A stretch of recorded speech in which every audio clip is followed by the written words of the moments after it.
Star Trek experiment for the 4th of June. And I got just a couple of things I want to talk about because I'm not quite sure how much longer the battery on this is going to last. So I'll just go through a few things. I think this is for days 7 and 8 or 8 and 9. It's the 5th of June right now, but I'm not talking about today. I'm talking about the past 2 days. And two things. A, so I'm in that part of DS9 right now where they're really heavy into the Bajoran politics. And I understand why you, and you know who I'm talking about, because it statistically could very well be you, stopped watching the show. And yes, I understand why you stopped watching the show. However, as the great George Takei might say, it gets better. And if you were one of those people who stopped watching the show around the beginning of the second season of all the stuff with the Circle and Franklin Jalla and Bajoran this and that, stop it. And by stop it, I mean just start watching the show again. And don't hide behind the excuse of, oh, but I guess if I want to watch the show, because I do hear it gets good, I have to start from the beginning. No, you don't. There's a very simple rule. If Sisko is bald, it's a good episode. Hey, there you go.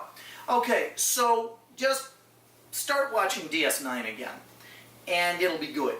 I promise. And if Sisko is bald, it'll be really good.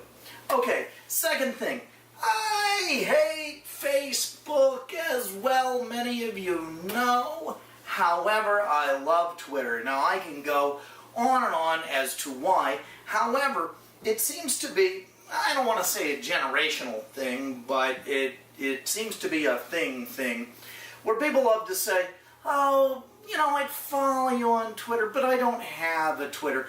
Like there's a law or something like that. Well, I got good news. If you know what someone's Twitter handle is, and mine is The Real McRae, all you have to do is go to twitter.com/TheRealMcRae, bookmark it, party like it's 2003, go visit the website, because that's where I put a lot of my observations and thoughts, and it's an easy way to follow.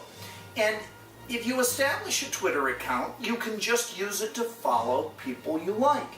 You can find out about what artists you like are up to, what movie franchises are putting out and when. NPR has a Twitter, and they'll send you stories as they happen.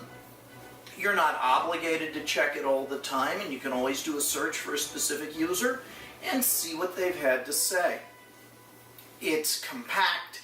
It's what Oscar Wilde would be using right now. And the more and more I use Twitter, the more I admire it. And if you have questions about the quality of what could go on Twitter, look at what Steve Martin has to say on it. Anyway, it's the best way to follow me. You don't have to have a Twitter account, but keep in mind, a Twitter account doesn't cost you anything. You don't have to tweet. You just choose the people you want to subscribe to, and then when you check Twitter, boom, there are their bon mots and their links and their thoughts and their pictures and their thises and that's, and it's fantastically economical. I love it. Start watching DS9. Use the Twitter. If not, just, you know, follow along with it, and you can look at it online, and all will be right with the world. Angelique, isn't that right? She says, yes, Patrick, you're right. Take care. See you tomorrow. Bye. And we'll talk about Sitting on the Edge of Forever, and oh gosh, we'll talk about all sorts of things, including Devil in the Dark, which I think is a great episode, and conspiracy. We need to talk about that. See, I'm behind. It's all sorts of stuff I saw today, but I'm doing a video log for several days ago. It's craziness. Bye.